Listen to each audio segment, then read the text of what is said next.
May 26, 1899, Volume 2, Contempt of Oneself Must Be United to Faith.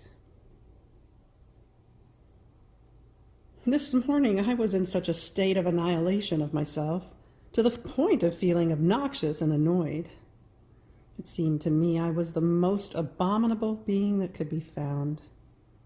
I saw myself like a little worm that tossed and turned, but remained always there, in the mud, unable to take one step.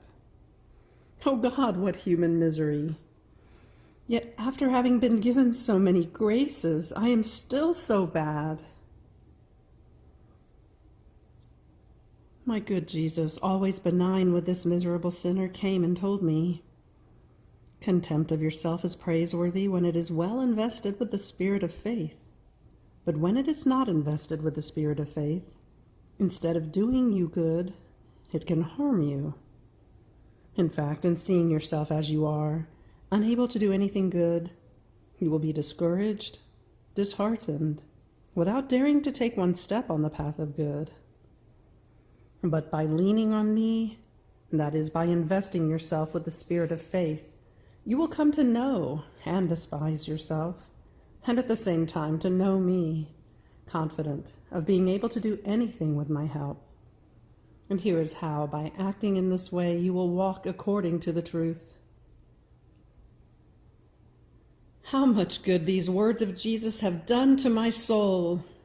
I understood that I must enter into my nothingness and know who I am, but I must not stop there. Rather, immediately after I have known myself, I must fly into the immense sea of God and stop there to draw all the graces that my soul needs. Otherwise, nature becomes weary, and the devil will look for means in order to cast it into discouragement. May the Lord be always blessed, and may everything be for his glory. May 26, 1905, Volume 6. When the soul is all of Jesus, he feels her murmuring within his being. As I was outside of myself, I found myself with baby Jesus in my arms, and I said to him, "My pretty little one, I am all and always yours. Oh, please, do not permit anything to flow within me, be it even a shadow, which is not yours." And he, "My daughter, when the soul is all mine, I feel a continuous murmuring of her being within me. I feel this continuous murmuring of hers flow in my voice, in my heart, in my mind, in my hands, in my steps, and even in my blood. Oh, how sweet is this murmuring of hers in me! And as I feel it, I keep repeating, 'Everything, everything, everything of this soul is mine. And I love you. I love you so much.' And I seal the murmuring of my love in her. So just as I feel hers, the soul feels my murmuring in all of her being. Therefore, if the soul feels my murmuring flow in all of herself, it is a sign that the soul is all mine." May 26, 1927, Volume 21, How God in Creation Formed Many Rooms in Order to Dwell in Them, so as to let himself always be found by man in order to give him his qualities. A doubt that Jesus solves. How what seems difficult to the soul is easy for God. Laments of the soul. Jesus reassures her. My state of abandonment in the divine fiat continues, and after having followed it in its acts in creation, I was thinking of how to reorder again, before the Supreme Majesty, all the relations between Creator and creature that human ingratitude had broken. And my adored Jesus, coming out of my interior, told me, "My daughter, look at the whole creation, the heavens, the innumerable stars, the sun, the wind, the sea, the flowery fields, the mountains, and the valleys.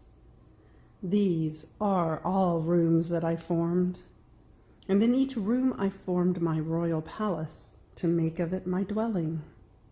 And this, in order to make it easier for man, so that wherever he wanted to come to find his God, I would give him the chance to find him immediately and everywhere.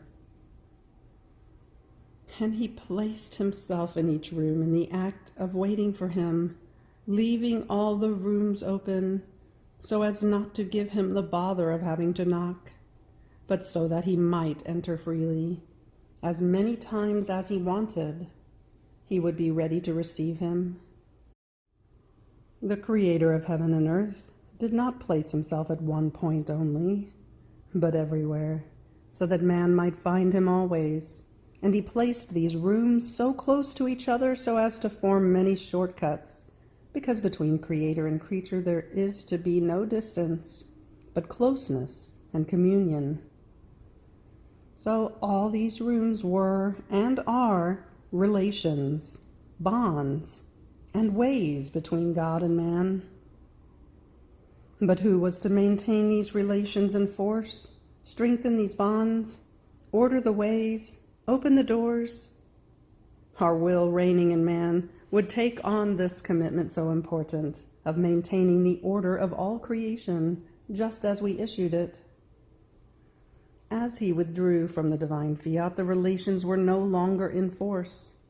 The bonds were loosened, the ways barred, the doors closed. He lost his dear inheritance. He remained stripped of all goods. Each step was a lace at his feet to make him fall. By not doing our will, one loses everything, and there is no good left to him. While by doing it, one acquires everything, and there is no good that is not given back to him.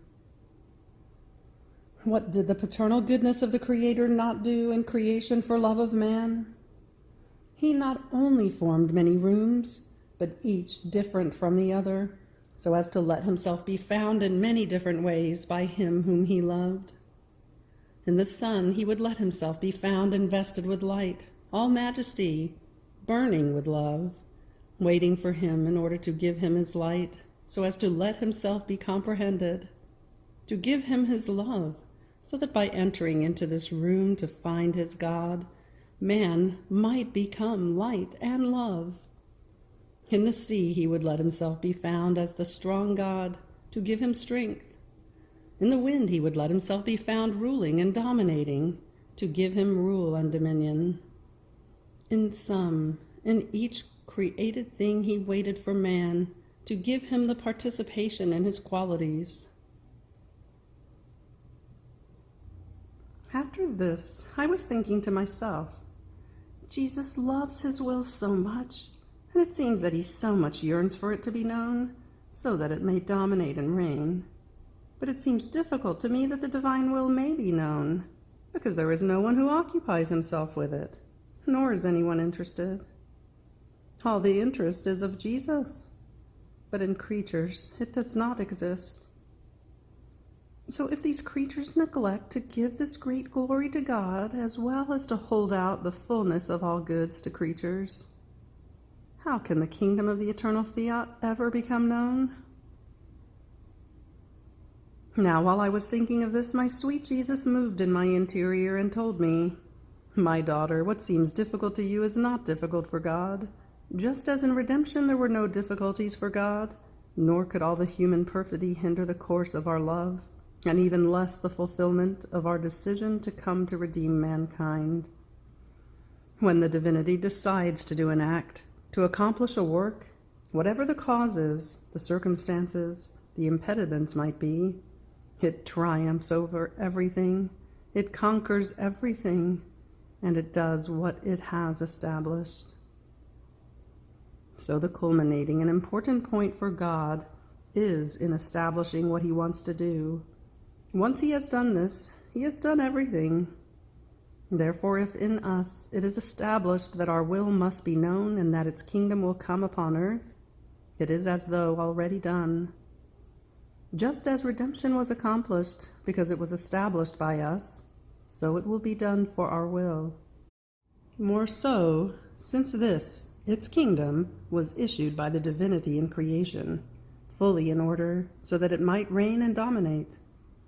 And with the fall of man, this kingdom was not destroyed, but remained intact, and it still exists, only it remained suspended for man. In redemption I smoothed everything out, and just as I did everything so that man might be redeemed, so I did everything so that this suspension be removed, and the creature might enter into the kingdom of the divine fiat, first giving place to redemption, and then with time giving place to my will. So what is difficult is to form a kingdom, a work, but once it is done, it becomes easy to make it known. More so since your Jesus does not lack power. I may lack wanting to do or not do a work, but power I never lack.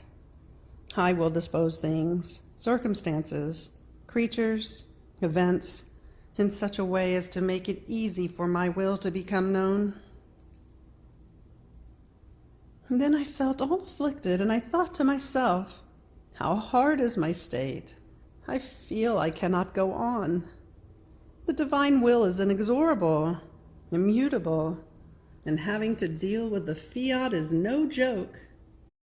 One feels all the weight of its immutability, and one remains immutable with its immutability, impassive to everything. It puts one in the condition of wanting whatever it wants, be they even chastisements, or the very privations of Jesus that cost me so much. Of all that it wants, it grants everything, but of what the soul wants, it concedes nothing, not even one comma. But while I was thinking of this, my sweet Jesus moved in my interior and told me, "My daughter, my will wants to be free in the soul, and therefore it does not want to concede even one point or one comma of what she wants, be it even a holy thing. It does not want to find limits in her. It wants to extend its dominion in everything. It wants that what my will wants and does, the soul must want and do as well.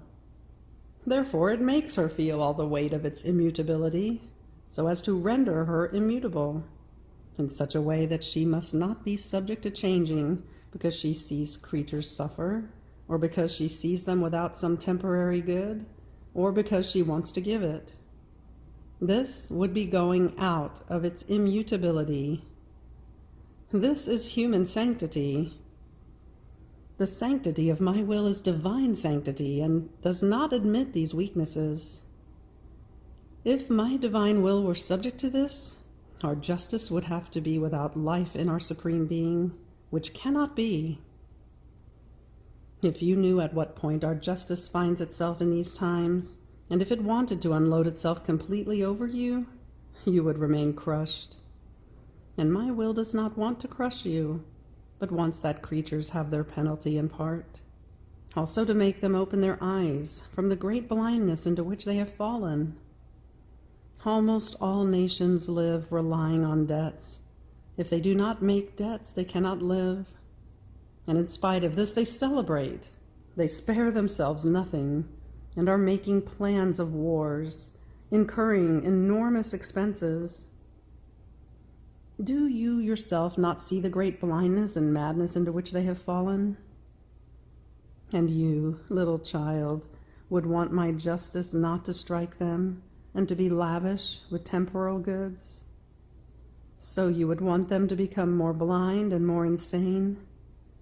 And in seeing that all your requests are not granted, you lament? And in feeling that my will has taken its place in all of your soul, leaving you no freedom in anything, you feel the power of the sanctity and immutability of my divine will. And besides, I have told you many times that the privations of me are nothing other than voids that my justice is forming in order to strike the peoples. Therefore, my daughter, do not lose heart. You do not know how much I love you.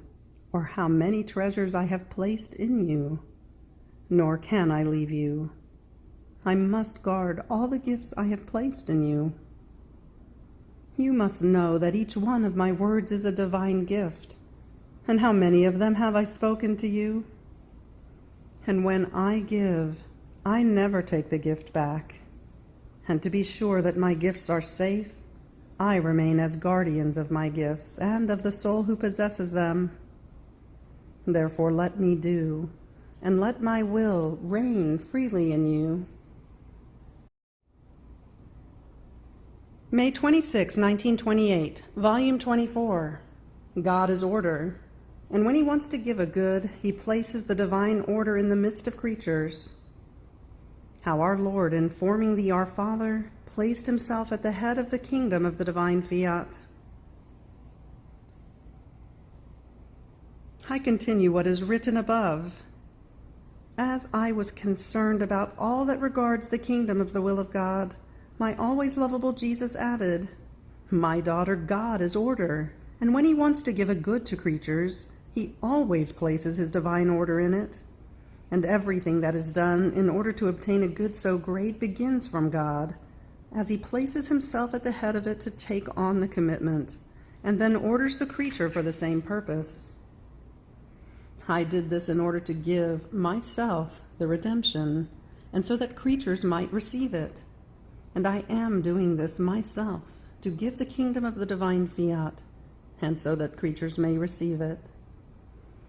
By forming myself the Our Father, I placed myself at the head of it and took on the commitment to give this kingdom. And by teaching it to my apostles, I placed in the creatures the order of how to be able to obtain a good so great. So the whole church is praying. There is not one soul who belongs to her that does not recite the Our Father.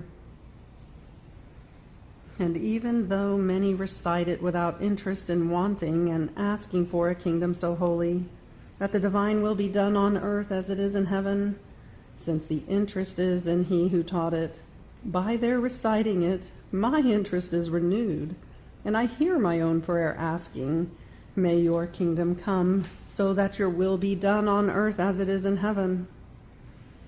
However, if the creature in reciting the Our Father had this interest of wanting and longing for my kingdom, she would take part in my own interest, and her will would be fused in mine for the same purpose. But regardless of this, my will and interest always run in each Our Father. See, then, the divine order, all asking for one thing. Among these who ask, there are some who want to do my will, others who do it. All this is braided together, and they knock at the doors of my divine will. They repeat the knocking, and some knock strongly, some slowly. However, there is always someone who knocks and asks that the doors be opened, so that my will may descend to reign upon earth. And since everything is established and ordered by the divinity, it awaits the one who must give the strongest knock, who, forcing the doors with invincible strength, the very strength of my divine will open wide the doors, and with her sweet chains of love will bind the eternal will to make it come to reign in the midst of creatures. She will be like a bride, who, bejeweling the groom with her loving chains, will carry him as though in triumph into the midst of creatures. And just as the Holy Virgin put an end to the night hours of the patriarchs and prophets, and formed the dawn to make the sun of the eternal Word rise, so will this one form the dawn to make rise the sun of the Fiat Voluntas Tua on earth as it is in heaven. Do you think that my will, that has made itself known with so much love, and has manifested so much interest in wanting to come to reign upon earth, pouring its sorrow out with you, has done this without anyone praying to it? Ah, no, no. The knocks of my church have been continuous, and I myself was knocking in those knocks. But I used them to knock at the door of the divine Fiat, which, tired of hearing them knocking at its divine doors, has used you to be knocked more strongly, and opening the doors to you, it made you share in its knowledges. And for as many truths as it has made known to you, so many means has it given you to form the loving chains, to let itself be bound, to come to reign upon earth. And all the times it calls you to live in its divine volition, making known to you its qualities, its power, its joys, its immense riches, are as many pledges it gives you, with which it assures you of its coming upon earth. In fact, in us there is this prerogative. If we make known a good of ours, a truth, a knowledge that belongs to us, it is because we want to give it to the creature as gift. See then how many gifts my will has given you, how many of its knowledges it has made known to you. They are such and so many that you yourself cannot count them. And I, my beloved Jesus, who knows when this kingdom will come? And he, my daughter, in order for redemption to come, it took 4,000 years, because the people that prayed and longed for the future Redeemer was the smallest one of limited number. But those that belong to my church are more peoples, and oh, how much greater in number than that one. Therefore the number will shorten the time, more so since religion is making its way everywhere, and this is nothing but the preparation for the kingdom of my divine will. May 26, 1935, Volume 33, Fear, Human Virtue, Love, Divine Virtue. How trust enraptures Jesus. One who does the divine will finds herself with all the divine works and remains confirmed in them. Although I feel myself abandoned in the arms of the divine volition, still my mind felt full of apprehensions and of fears. But I offer them to my sweet Jesus, so that he would invest them with his fiat and would change them for me into peace and love. And he, making me his brief little visit, all goodness told me, my blessed daughter, fear, even though it be holy, is always a human virtue. It breaks the flight of love and gives birth to fear and hardship in the walk on the way of good. One is always looking to the right and to the left, and arrives at fearing he who so much loves her. It removes the sweet enchantment of trust that lets her live in the arms of her Jesus. And if she fears too much, she loses Jesus, and it makes her live by herself. On the other hand, love is divine virtue, and with its fire it has the purifying virtue to purify the soul from any stain. It unites her and transforms her in her Jesus, and it gives her such trust as to make her enraptured by her Jesus. The sweet enchantment of trust is such and so much that they enrapture each other in turn, because the one cannot be without the other. And if she pays attention to anything, she pays attention to only if she loves he who loves her so much. In fact, all her being becomes enraptured in love, and since love is the inseparable son of the divine volition, so it gives the first place of dominion to my divine will. It extends itself in all the acts of the creature, human and spiritual. It ennobles everything. And although the human acts remain in the form and material from which they are formed, they do not change externally. All the change remains in the depth of the human will. Everything that she does remains, even the most indifferent things, changed into divine and confirmed by the divine will. Its labor is incessant, and it extends its sojourn of peace over everything that the creature does. And as true mother, it does nothing other than enrich with divine conquests its dear daughter. Therefore banish every fear. In my volition they have no reason to exist, neither fears nor worries nor mistrust. They are things that do not pertain to us, and you must do nothing other than live of love and of my will. You must know that one of the purest joys that the creature can give me is trust in me. I feel her as my daughter, and I do what I want with her.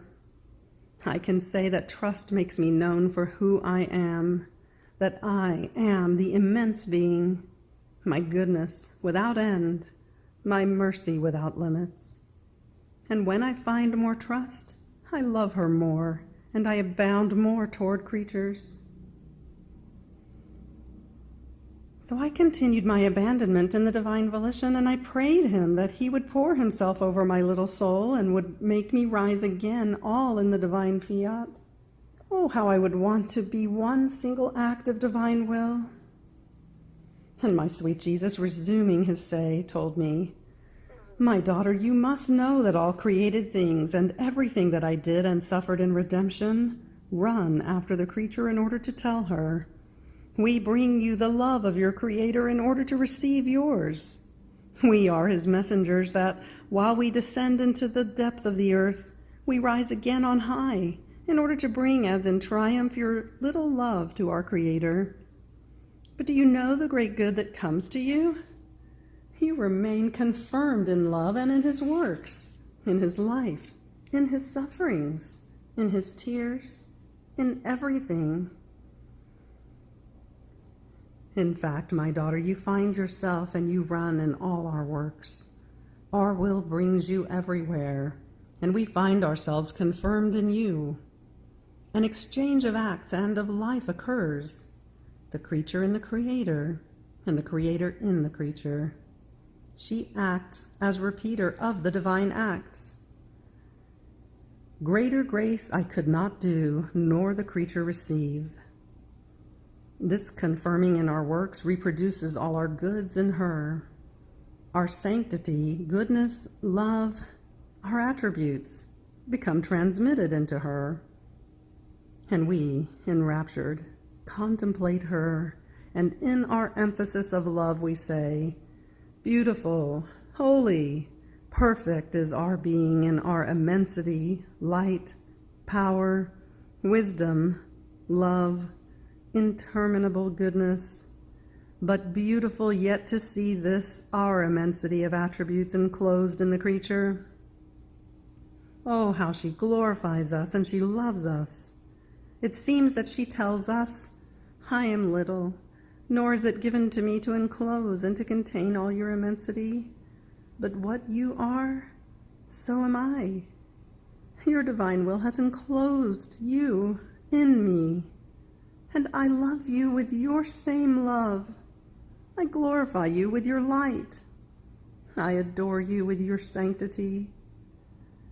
I can give you everything because I possess my Creator. What can my divine will not do in the creature when she lets herself be dominated by it? It can do everything. Therefore, be attentive if you want everything and to give everything." End of May 26. Fiat.